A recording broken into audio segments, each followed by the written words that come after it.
Clarity on Fire, a podcast for people who know what they don't want out of their life and career, but aren't sure what they'd rather be doing. In a world where it's easy to exist, but hard to feel alive, we, Kristen and Rachel, 2 certified life and career coaches, are here to help you cut through the information overload, get unstuck, and focus not just on how you can have a career you're passionate about, but how to create a whole life that feels fulfilling. So join us here, where we serve up inspiration and down-to-earth wisdom in a way that only 2 best friends can. We want you to experience the relief of knowing that, yes, you're allowed to want more out of your life and career. And no, you don't have to wander through the dark anymore. Our job is to light the fire that shows you the way. Let's go.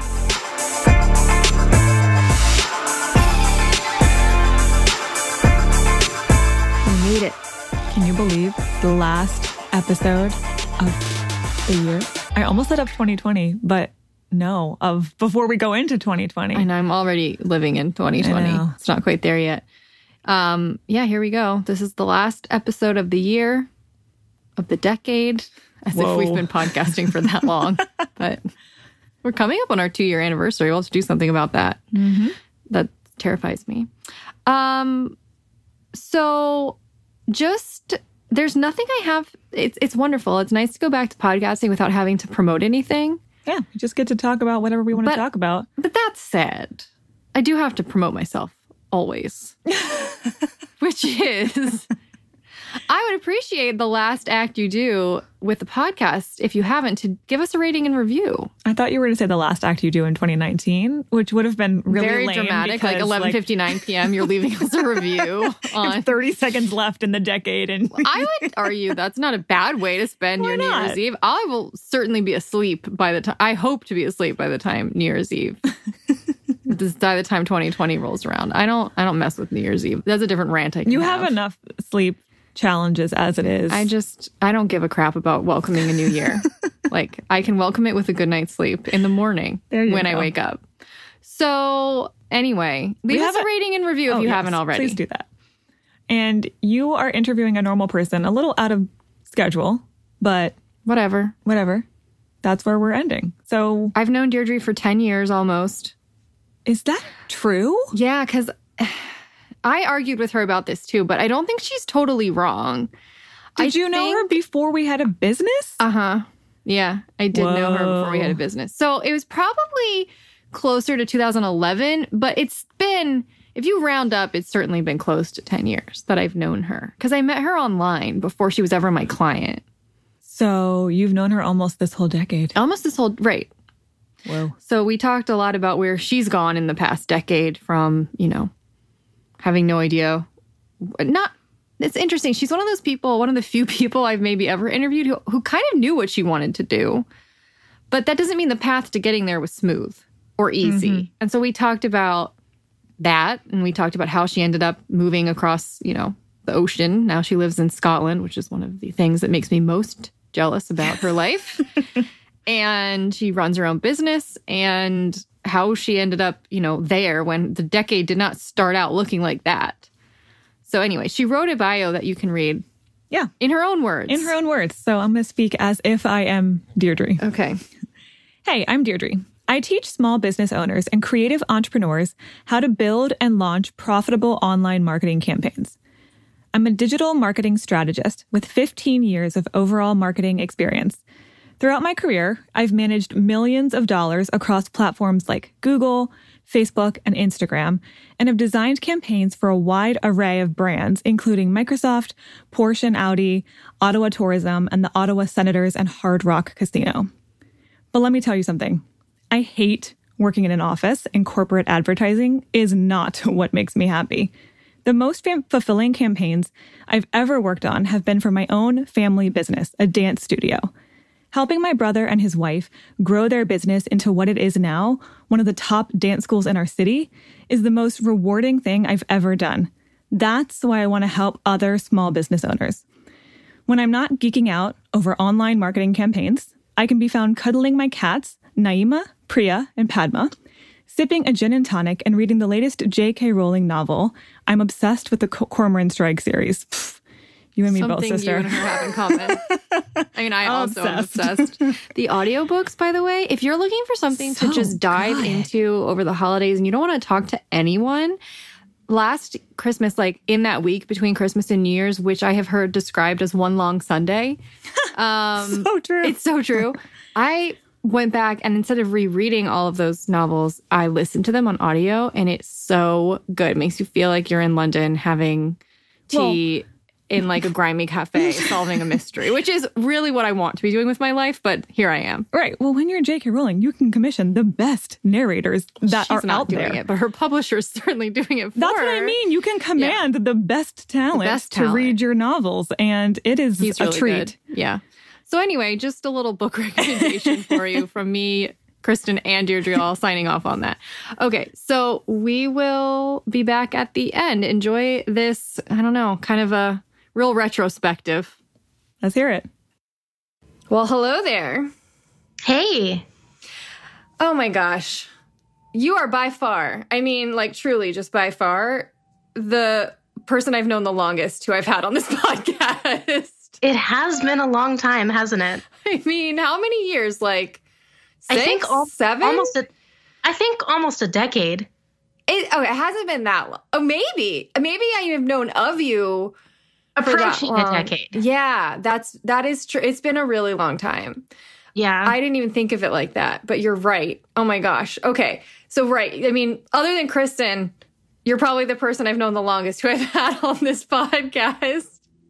Which is awesome because I can go through a lot of history with you. Yes. So, I guess you know a lot. All my secrets.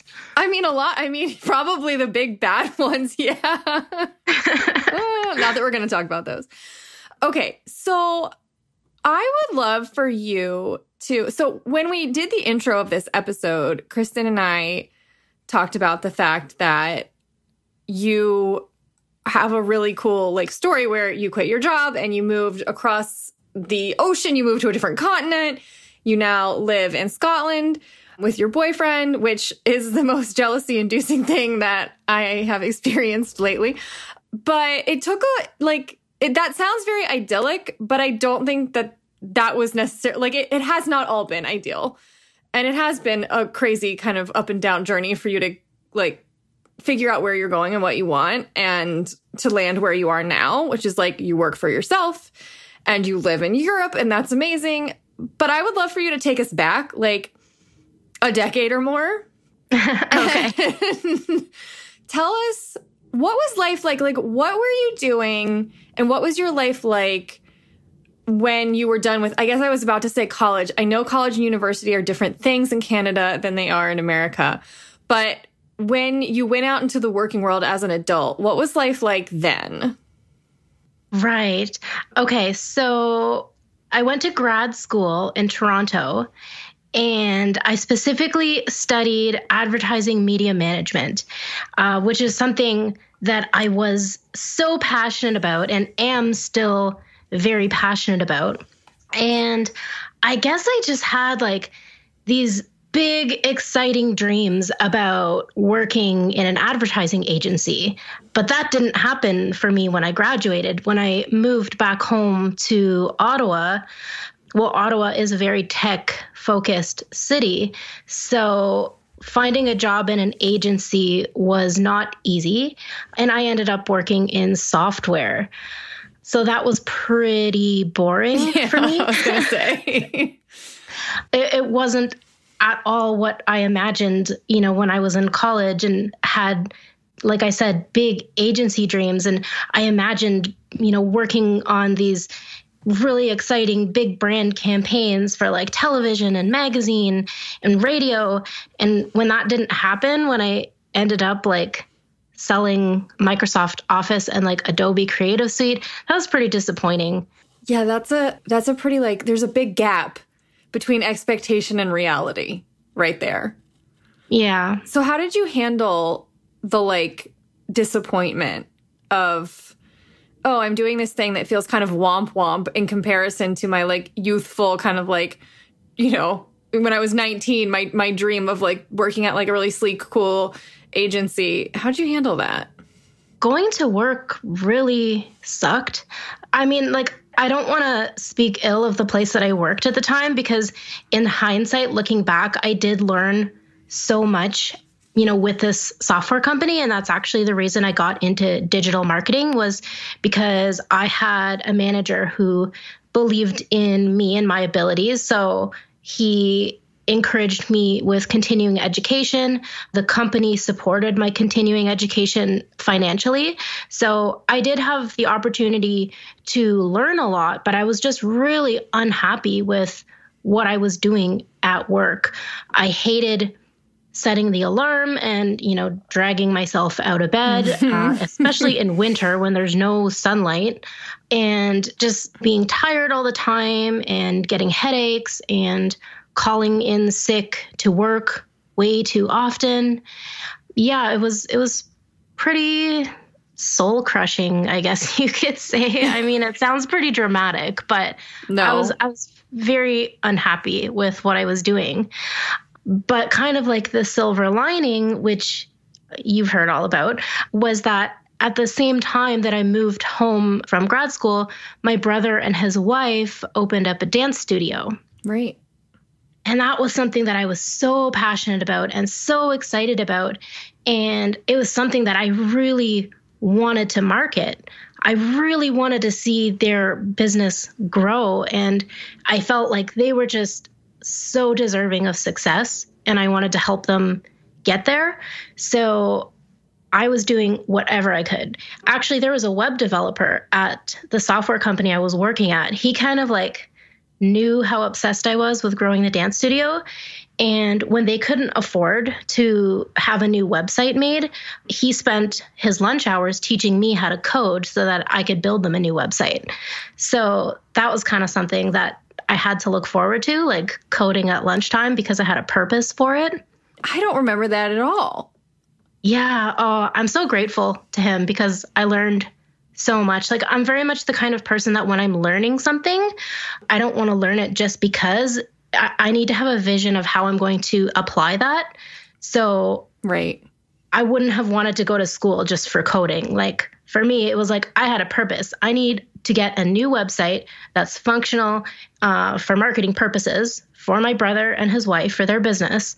They can't afford to hire it out, so I got to learn how to do it. So yeah, having that at lunch hour definitely helped me get through.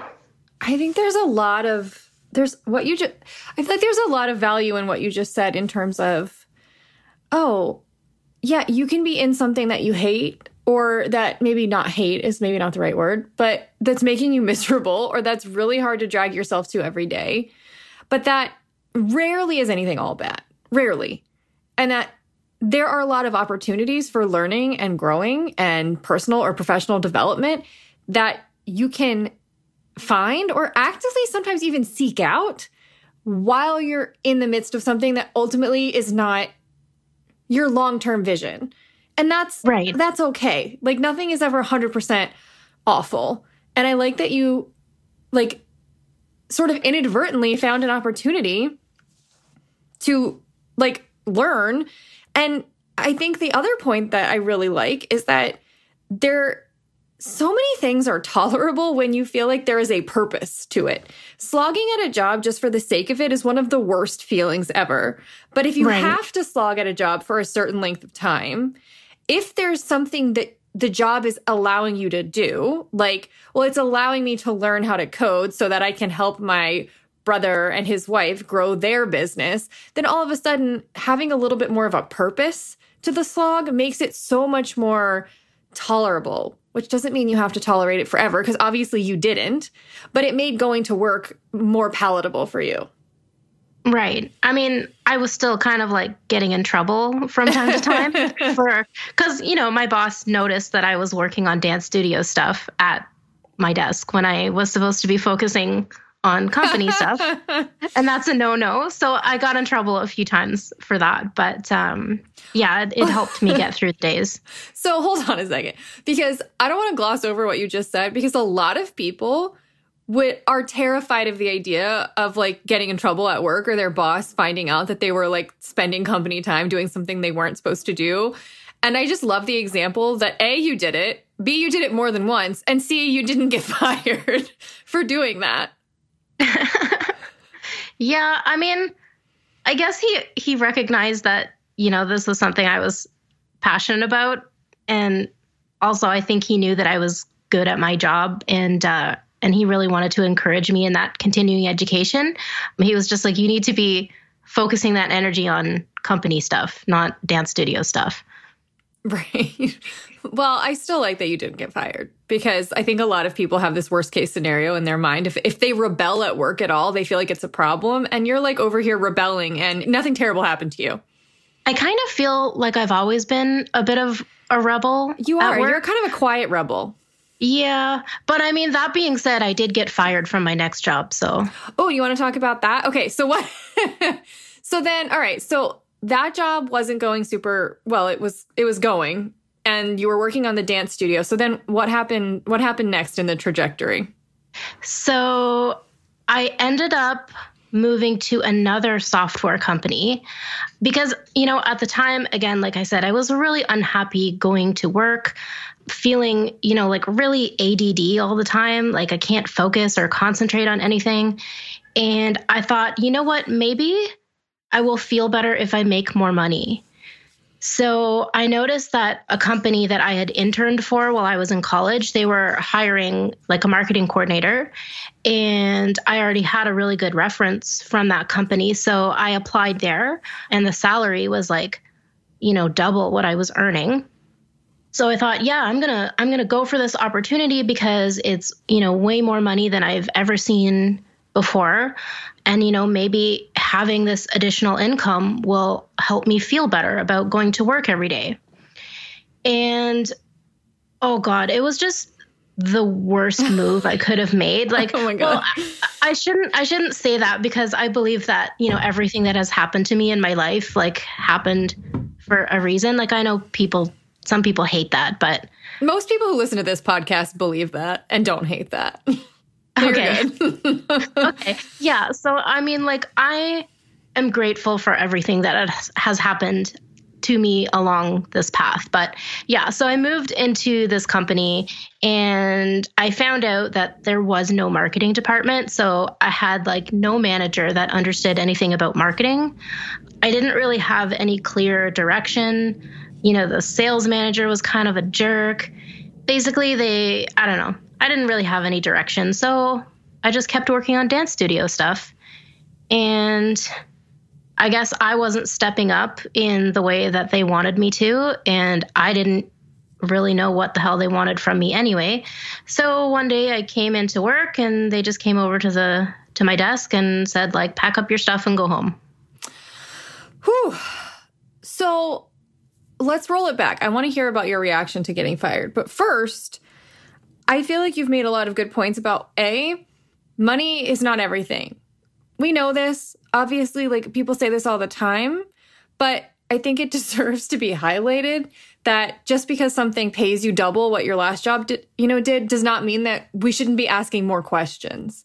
And in hindsight, I'm guessing there are a lot of questions you would have asked about what this job was going to be like in order to avoid getting into the circumstance that you got into. Like, hey, is there any, like, what kind of leadership is happening on this team? Like, what kind of support will I be getting? There's just a lot of things that probably didn't even occur to you to ask. To be honest, I did ask, some pretty important questions, but I've kind of realized that employers sort of lie about that stuff in interviews, at least in my experience. They can, for sure. Yeah. So, I mean, at the time I was told, like, oh, yeah, you're going to be fully integrated with the sales team, so you'll know what's going on. Because I asked about that specifically. And, like, did I ever have a meeting with the sales team? No. Wow. That's really, I hope that that's validating for people to hear that. Like, first of all, I don't want to scare people in thinking, oh, yeah, people are just going to lie to you and you're never going to know. I mean, I think that happens sometimes. I don't think that's necessarily the norm. And I also think that, like, you can ask a series of questions that gets to the bottom of whether or not someone's really, like, telling you the full truth or not.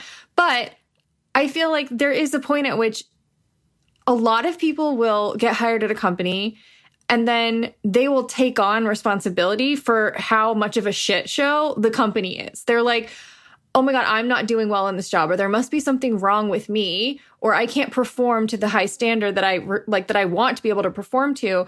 And it's so much not about that person. It's not about their ability. It's not about their talent. It's often about the fact that the culture or the leadership or, it is not there. There's no structure. There's no support, or it's toxic. And it's so important to like not take that on, like to not take responsibility and ownership and blame, and then blame yourself for what you could not have done because the structure wouldn't allow for it. Yeah. Well, I definitely never blamed myself in that situation. Good. I'm glad you knew where the source of the toxicity was coming from. So, okay. So then when you got fired, what was your immediate like mindset after that? Because that's like everyone's kind of, worst scenario, quote unquote. So yeah. Where were you at mentally, emotionally? I mean, in the moment, it was still anxiety inducing, like, and very, very embarrassing to be like, I'm the one getting fired and not the other way around. Like, if I hated it that much, I would rather have been the one to quit. Yeah. But at the same time, like, I didn't have a clear path of where I wanted to go next, so I wouldn't have quit. So, yeah, I mean, like, I tried to hold back tears while I was being fired because I did feel very, very humiliated in that moment. But I think, honestly, within 12 hours, I was kind of just like, whoa, what a rush. Like, I dodged a bullet. Mm-hmm. I'm out of there. Like, I almost felt kind of like giddy with excitement because maybe I should have been panicking more because I didn't have a job anymore and I didn't know where my next paycheck was coming from. But I was kind of just like excited, like, oh my God, I don't have to go back there. Yeah, right? I don't think panic would have served you. I don't think it's ever like, yeah, you should have panicked more. I think the fact that you were able to reframe it that quickly and not from a place of denial. Like, I don't think it was like, oh, I need to gloss over this with, false positivity because I'm terrified. I think it was more just like you saw the opportunity in the problem, in the pile of crap that you were handed. Yeah, I'm kind of surprised that I didn't freak out more because, I mean, like, you've known me for a long time. You know I'm an anxious person. Yes. I fret about things and overanalyze things and freak out about the what ifs. But in this moment, it was just kind of like, I don't know what's happening next, but I'm glad that that's behind me. I think that here's the thing. I think that worrying and fretting is so much like a future tripping thing. And it's so much about all of the unknowns that often the reason people don't freak out as much as they think they are going to when something happens is because they actually already have the answer. It's like, I don't have to worry about being fired anymore because I just got fired. So I don't, it's almost like it takes away a big unknown. Of course, it handed you another unknown.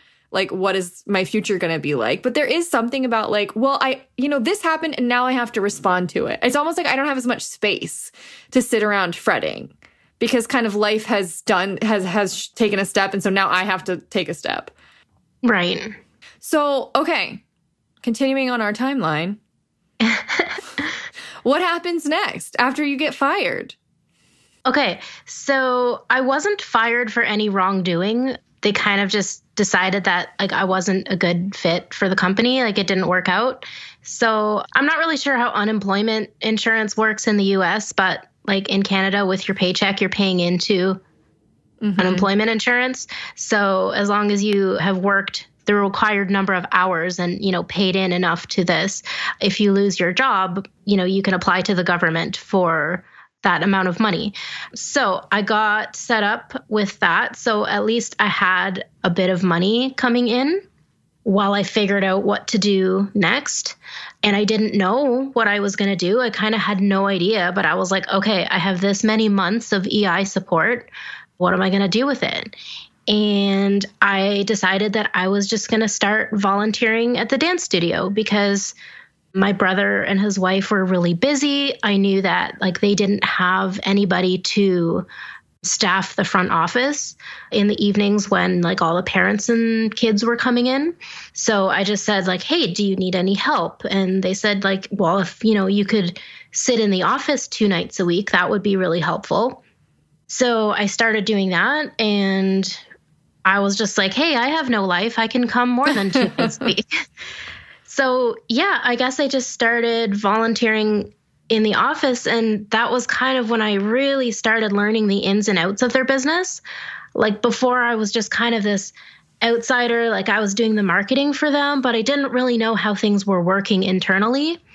But I got to all of a sudden handle all of the accounts. And I was just seeing, room for improvement everywhere. Not to say that they were doing a bad job, but like when you're, only 2 people and you're running a huge studio and dealing with like hundreds of kids and their parents and trying to teach classes, like some of the administrative business development stuff gets, put on the back burner. Mm-hmm.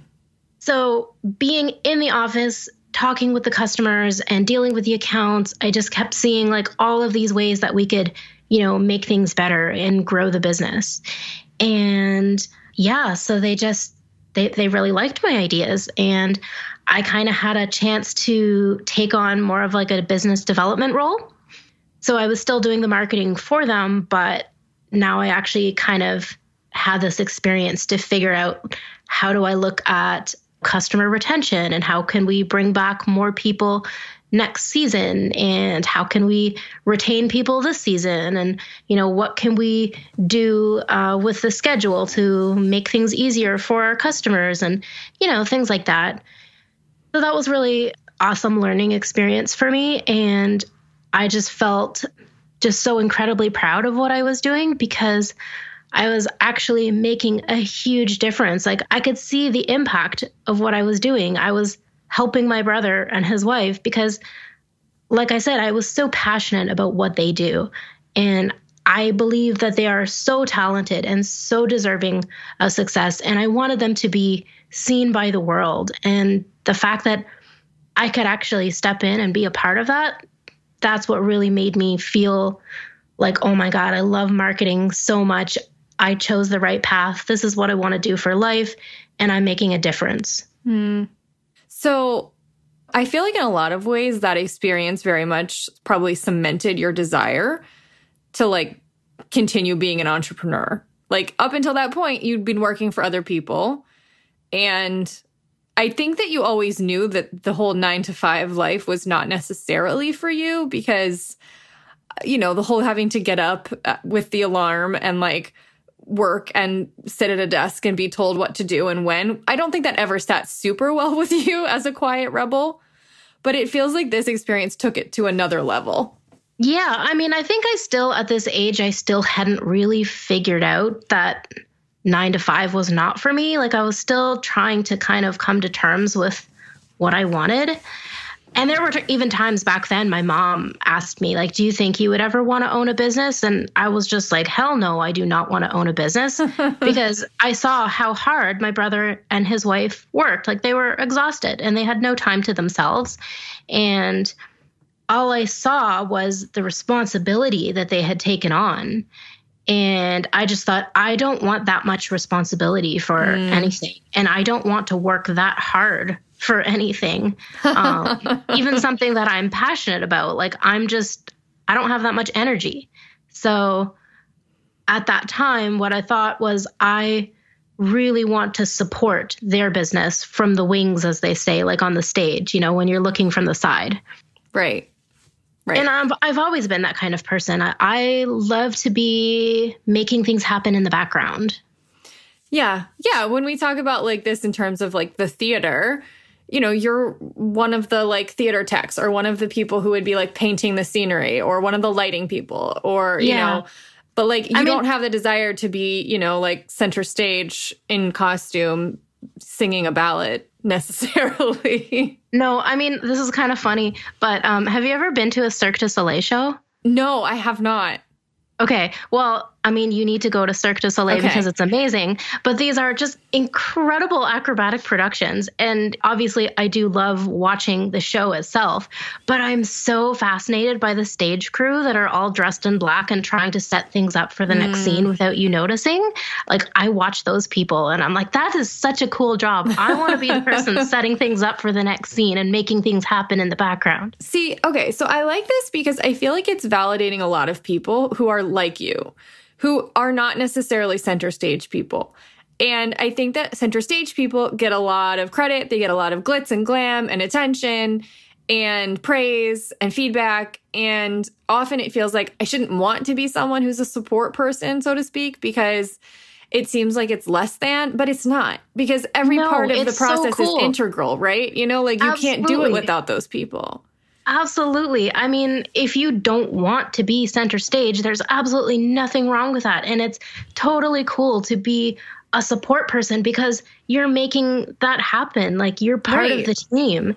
And, you know, that stage production or whatever we're talking about, that wouldn't go on without the support people in the background. So there's nothing wrong with wanting to be in the back. And I honestly think I think a lot of the time you're expected to want to aspire to that. Like you can start in support, but then you should want to be the leader. You should want to be the manager. You know, you should want to like step more into the limelight or a leadership role. And I'm like, it's okay if you want to be a support person your entire career and you never want to be the one in charge and you never, you know, like you never want to be the one with that much responsibility, like you said. I think that's totally fine. Yeah. And I mean, I guess I learned a lot about myself during that experience with the dance studio. I realized I do like being the person in the background, like we said. And it just gave me something to be really proud of because as the dance studio grew and, you know, was becoming very recognized in the city, I felt very proud that I was a part of making that happen. Well, right. And there's something, especially for someone with your personality type, I feel like there's something really rewarding about seeing actual tangible, measurable metrics, you know, results in a way that it's harder sometimes when you have like with Kristen and I, we have a very intangible sort of job. So the progress I see it's not easily quantified in numbers. But with you, it's like, well, I can count how many new people came in through the door that month. And that's really cool. For sure. And that was one of the things that I loved is that, you know, I was able to kind of dive into the digital marketing side of things and had full blessing from my brother and his wife. Basically, like whatever I recommended that they needed to do, or if I said, I want to learn about, you know, this new technique and apply it to your marketing strategy, they were just like, well, we don't know anything about this. And, you know, we trust you. Obviously, whatever you're doing is working. So go for it. So basically, yes, I had to be in the office for 4 hours a day pushing paper and, you know, dealing with payroll, but I had to complete control over all of the marketing and, you know, nobody in my face telling me what to do. I think this is another like lesson that's coming up for me as you're talking about this is the fact that sometimes the best way that you can learn and you can experiment and you can figure out what you want to do is by in some way volunteering your time and your energy to something. And I'm not saying it has to be as much time as you gave to the dance studio. And I'm not saying it even has to be necessarily like unpaid or anything. But I am saying like, I think a lot of people think that the way to figure things out is I have to like know what I want to do before I do it. And then I have to get it right the first time that I try it. And I think that with the dance studio, you were given a lot of space to experiment and to figure out like what works, what doesn't work, what you like, what you don't like. You built confidence in yourself and your abilities. And it was like a safe space for you to play in a sense and to experiment. And of course it mattered because like it was their livelihood. And of course it mattered to you, but you know, it wasn't your full-time job. It was a thing you took on very intentionally and it really helped you grow. And I think that is a really valuable endeavor, even though like, you know, you were never going to like do that full time. That was never going to become your career trajectory working for them or like being brought on full time. It still was incredibly valuable to you and your experience. Yeah. Well, I mean, I did end up working there full time. Oh, wait, that's right. I forgot. Yeah. And well, it's just because you didn't stay. That's why I forgot that you did that. Yeah, but I think I mentioned this once and you told me you forgot about it. And maybe you've forgotten about it again, but it's because of you that I invested in the dance studio financially. I do remember that part. I remember that you invested, and you actually put your own money into it. Yeah, because I was so frustrated that I had no budget to work with. And I kept telling my brother, he was like, you know, why aren't we growing? Like things are getting better, but they're not where they should be. Like, how come the business is not growing? How do we get, how do we double the number of registrations that we have? And obviously I'm a media planner, so I'm able to do that math. And I told him, you need to invest this much in online marketing and I will manage those campaigns and bring in the students for you. And I had told him, like, you need to spend $10,000 in one season. And he said, no, we can't afford to put that much money into marketing. We just don't have that kind of budget. And I remember feeling very frustrated with this because I wanted the business to grow, because I wanted that to be my full-time job. I wanted that more than anything, to actually get a salary from the dance studio and just be there full-time. That I wanted to put everything I had into the studio, and I had no budget to do it. And I think I was telling you one time about how frustrated I was with this, and you were just like, well, what would happen if you put up the money? And I was just like, what? And you were just like, just something to think about. I have hardly any memory of this. This was so long ago. I'm like, that was my idea. Did I really say that? Yep.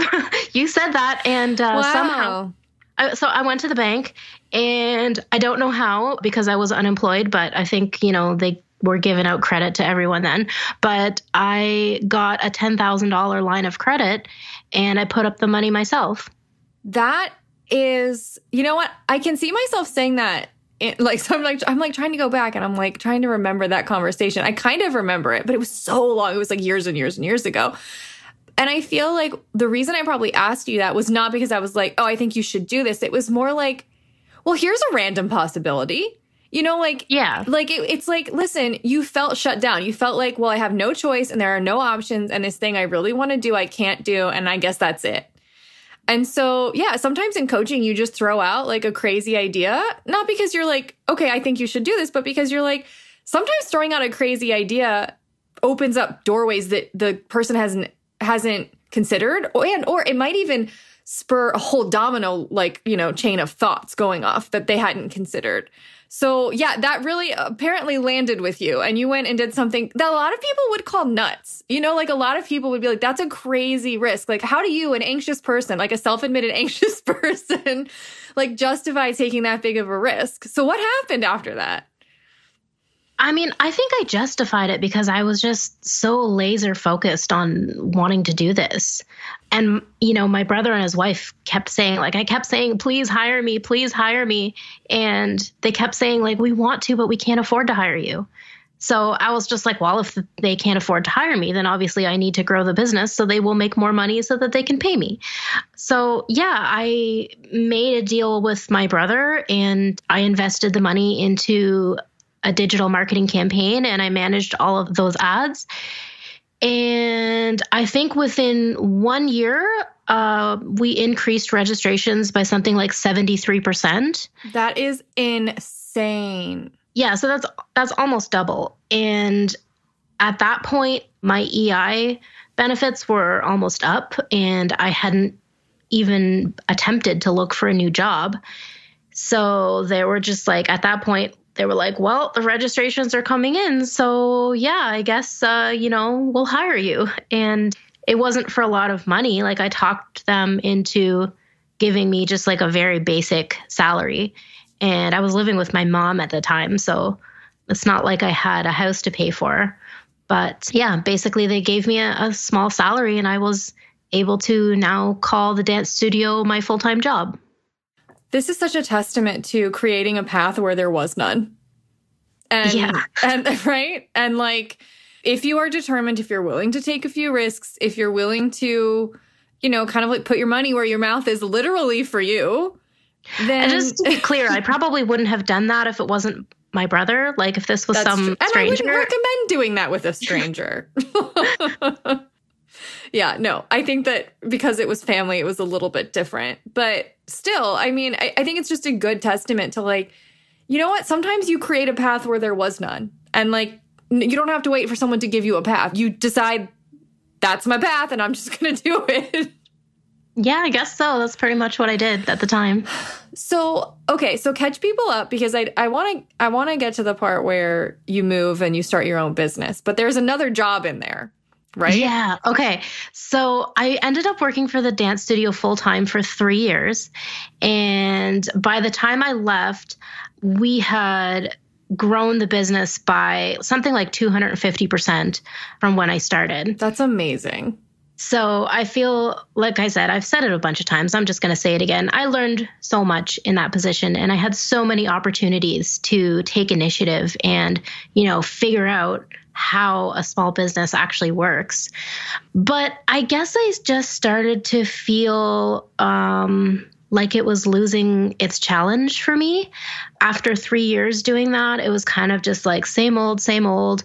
I kind of felt like I was being given more and more administrative duties when that wasn't really what I wanted to do. I wanted to be focused very much on the PR and marketing side of things. And, I didn't really have a budget for continuing education, even though I kept taking as many certifications as I could. I just really wanted more of a challenge, and I wanted to put all of the things that I had learned to use in like a new situation or a new environment. So I got hired at an ad agency, finally, like a decade after graduating. And I will just say that I was only with that agency for, I think, about 2 months. And without a doubt, the worst place I have ever worked. Just because it was an incredibly toxic environment and the owner of that place was incredibly toxic, I was miserable. But it was the stepping stone that I needed to move on to a better agency. So I did get offered. I actually was offered a job from this other agency. They reached out to me. And at first I had said no because I was feeling really bad. Like, I just got this new job. I've only been here for 2 months. I can't leave already. Like, that would be really unprofessional. But after having the owner literally scream at me in his office to the point where I just could not stop sobbing. Like, oh my gosh. I was just bawling my eyes out from this guy yelling at me. I just knew I needed to get out of there. I needed out. So I messaged this other agency back and I said, has the position been filled? Because I've been thinking about it and I actually think I'd be a really good fit. And they said, no, it's not filled. We'd love you to come in for an interview and, talk. Went in for the interview and basically they offered me the position that same day. And I did not even quit this agency, the one that was horrible. I just walked out and didn't go back. That's hilarious. And also quite a baller move that you just ghosted them. I mean, I feel like part of it was that I didn't want to have the conversation. I didn't want to get into that confrontation. Well, if you'd already been screamed at to the point of making you sob, I feel like that's fair. Yeah. So basically, on my last day when I knew like I had signed the paperwork and I had my new offer in hand, I basically just cleared, anything personal off of my work computer. I shut it down. I went home knowing full well that I would not be returning the next day. And at that point, I booked a plane ticket to Scotland to visit my boyfriend because we were in a long distance relationship at the time. So I had a nice holiday with him. And then when I came home from my holiday, I started my new agency job. Okay. So remind me how long you were at that one before you like quit and moved to Scotland? A year and a half, I think. Yeah, I was about to say it was a little while, but it wasn't that long in the grand scheme of things. Yeah. It was enough for me to finally realize what it was I wanted to do with my life. Which was?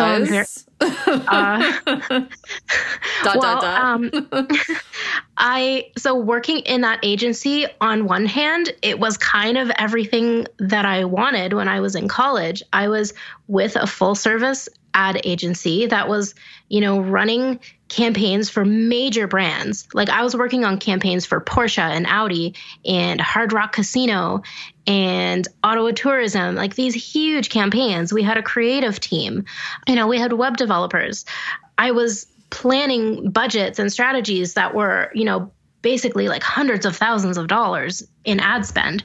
So on one hand, you'd think I'd be really, really excited about that, but I wasn't. I was kind of just feeling very stifled, I guess you could say, because I felt that I didn't have support from management. Trying to think of a way to say this without, throwing them under the bus, because you can always throw them under the bus. I'm fine with that. Well, the thing is, like, again, as much as I may like to rant about places I've worked, I am still grateful for the things that I've learned from every place I've been. So even that place I was in for 2 months where I got yelled at till I cried, I'm grateful for that being my stepping stone into the next agency. Right.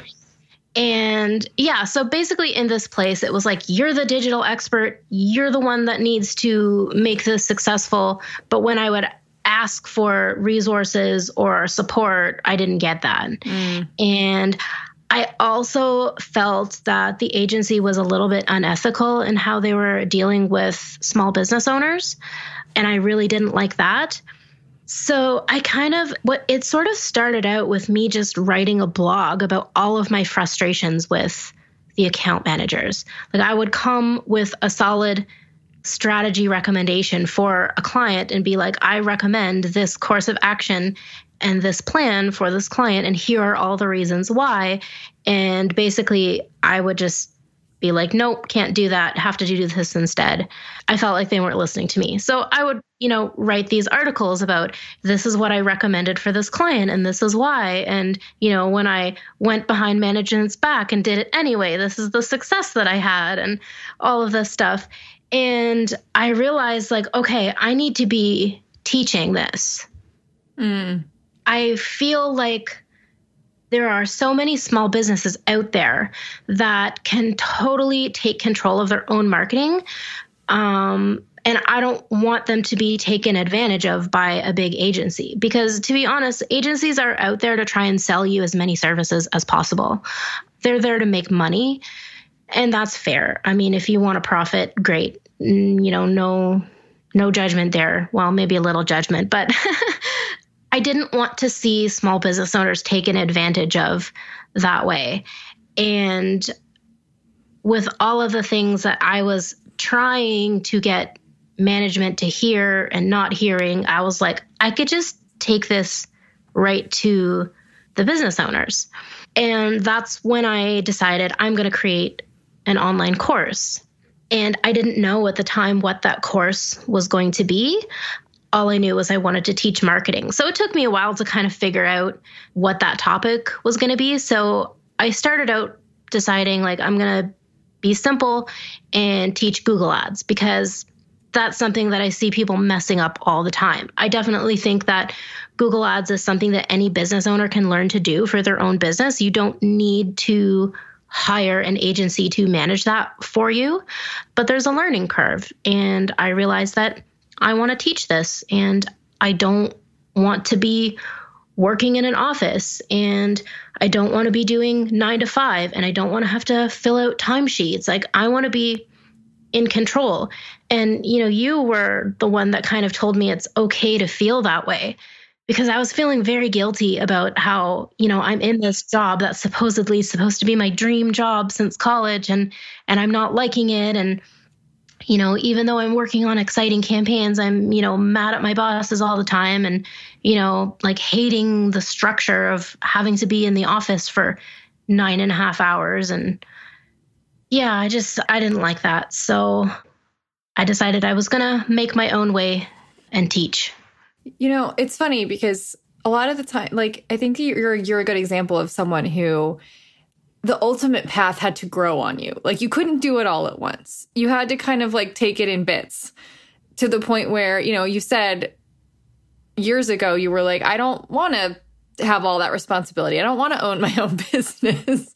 And gradually, through all of the experiences you had, it taught you innately how you were wired, and I think what your value system was, which was, at the end of the day, I don't like that I don't have autonomy. I don't like that I don't get to control, in a good way, what I spend my day doing, and that I have to sort of be at the beck and call of people who I might not agree with, or whose, ethics might be a little bit questionable. And I don't like that people are being taken advantage of, and I can't really do anything about that.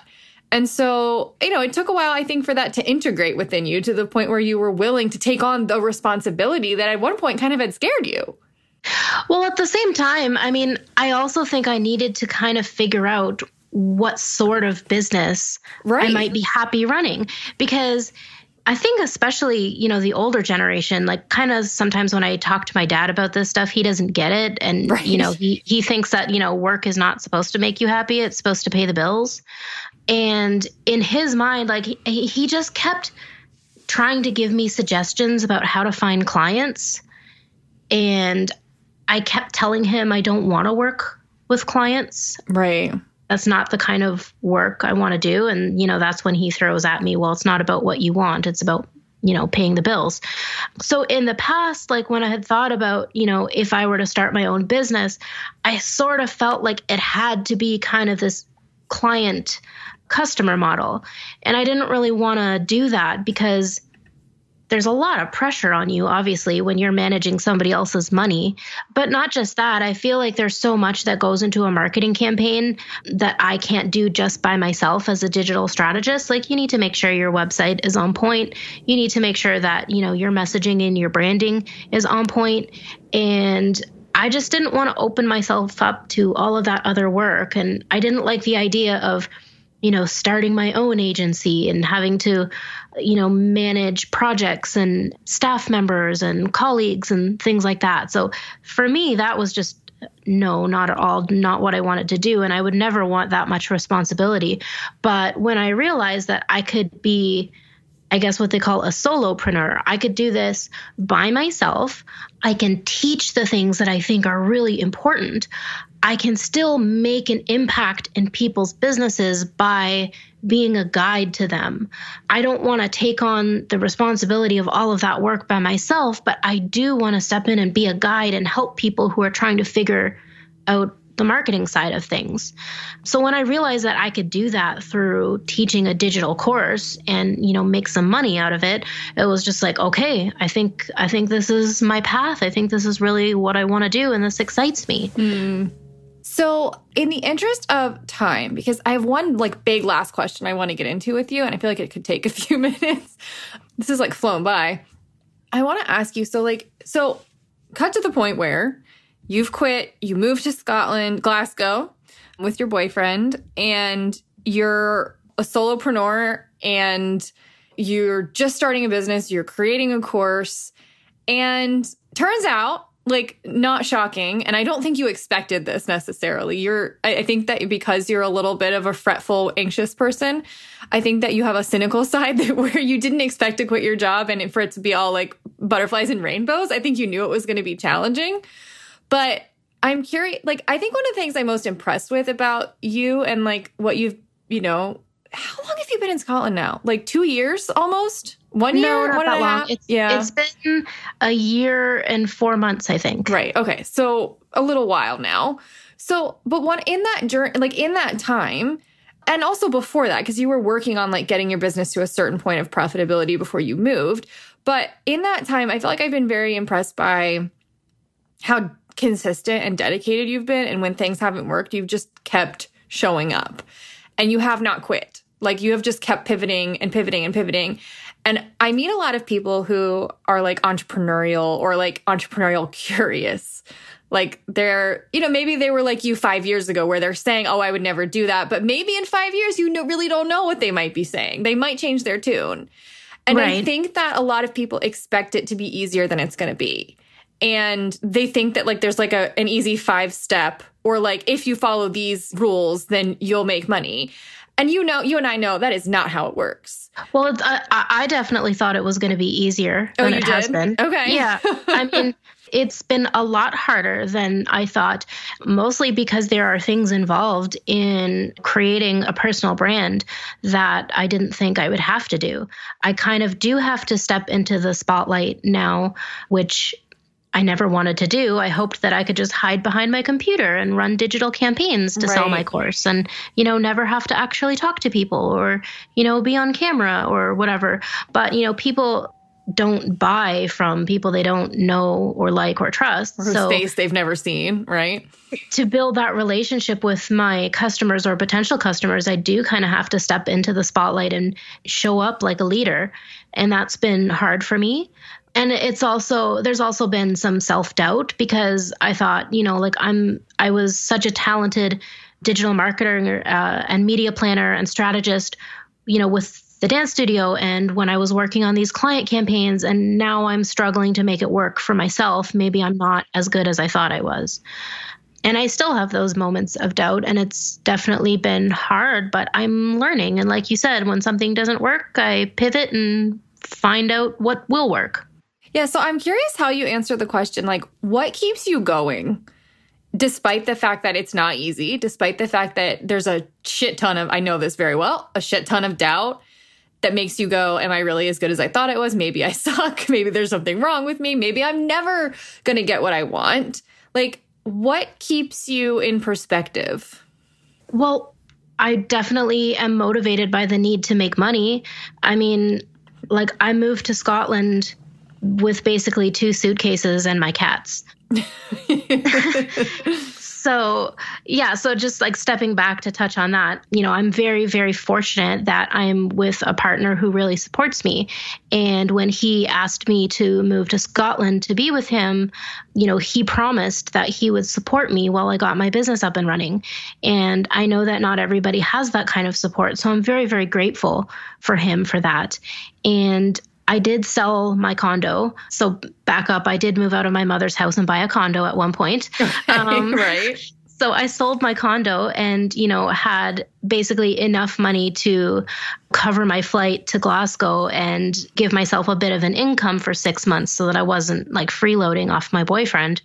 But, my business did not pick up as fast as I thought. It was a lot harder than I thought. So when 6 months was up and I wasn't making any money, I felt horrible. I felt like I am not the kind of woman that, sits at home like a housewife while a man supports her. I wasn't raised that way. And I never, ever thought that, I would want to do that. No disrespect to anybody who does want that, but it just wasn't what I wanted. So it was hard for me to kind of let him support me financially in that way. But not just financially, like emotionally as well. He's always told me that he believes wholeheartedly that, my business is going to succeed and I'm going to make millions of dollars and he's going to retire early and live off of me. So I have his support, but also just because I'm so determined to make this happen because I love my life the way it is right now. I love it that I don't have to go into work. I love it that I have control over what I'm doing. I love living in Scotland in, this beautiful city in Glasgow with a partner who loves me and, with my cats. And I just love the way life is right now. And I really want to just make money so that I can keep going. Yeah. So that's why I'm just really determined to keep doing this. And every month is better than the last. So no, it hasn't been an easy ride, but every month is better than the last. I wish I could go back in time and send this podcast episode to you 2 years ago. Because it's been interesting watching the progression of your texts to me. Because at first it was like, oh my God, everything's going wrong. I'm never going to make it. And then eventually it became oh, look, I made some money. Oh, look, I got another course. Or oh, look. And it started to turn to excitement and profitability and oh, look, it's working. And that's been really fun to watch just on the other side of that experience. I know. Did you like my Scrooge McDuck gif? I did. So yeah, I sent Rachel a gift today of Scrooge McDuck diving into his vault of gold because I was really excited about something I was working on. And now I can laugh about these things. Right. And I think that, so here's I think one of the things I want to conclude with, and I think this is good for people, not just people who are entrepreneurial, but definitely those people, that if you don't stick it out long enough, you will never know if something works. And I think a lot of the time people, I had a client, bless her heart, her business, wasn't making a lot of money, or they were kind of slow with clients, and they started their business like 4 months ago. And I tell my students the same thing too. Sorry to interrupt. No. Right. But I bet your students do the same thing. Like, they bemoan the fact that nothing is working. Oh my God. And it's like, you're 4 months in. You don't have a problem. You have a business. Like, this is what having a business is like. And it's like that, not just 4 months in. It can be like that years in. Like, I know this very well. You go through phases, you go through ups and downs. And like, but if you give up and you take it personally, you're like, oh, there's something wrong with me. Oh, I'm broken. Oh, I suck. And you decide to throw in the towel, then you never get to prove that something better and different could happen. And I like that you have gotten to the point where slowly and surely you have proved to yourself that good and better things will continue to happen if you continue to like show up and put in the work. And sometimes it's going to fail, and okay, that's fine. That means you pivot and you move on to the next thing. And like, I feel like you've done such a good job with that. And maybe you needed to go through that to be able to like be a credible teacher to other people. Yeah, for sure. I mean, you have to have stories of your own experience to be able to relate to your students. You have to have lived it. You can't just teach out of a textbook. So the fact that I do have stories of clients I've worked with, the fact that I do have the story of everything I went through with the dance studio, the fact that I am, living it myself right now. I teach digital marketing, and one of the things that people are so scared of is investing money into online campaigns. And even though I've been doing digital marketing for over a decade, it still terrifies me because it's my own money. Right. So I get it. But like you said, like, you just have to give it time to work. You have to test. And, when something isn't working, you look at the data, make a decision, and pivot. Yes. I think that works on a logical and an emotional level too. Maybe even a spiritual level too. So, okay, I would like for you to tell people, who do you work with? And where can they find you? Because I think there are some people who are entrepreneurial and who would probably be great, would love to learn from you. So who do you work with and where can they find you? So I work with small service-based businesses. So usually brick and mortar, like hair salons or lash extension artists or dance studios or photographers, small businesses who are serving clients. So I work directly with them, not just on Google Ads, but putting together overall digital marketing strategies to help them grow their businesses. And my website is definemarketing.ca. And you can also find me on Instagram at Define Marketing Blog. I will link to all your stuff in our show notes so that people can follow you and find you.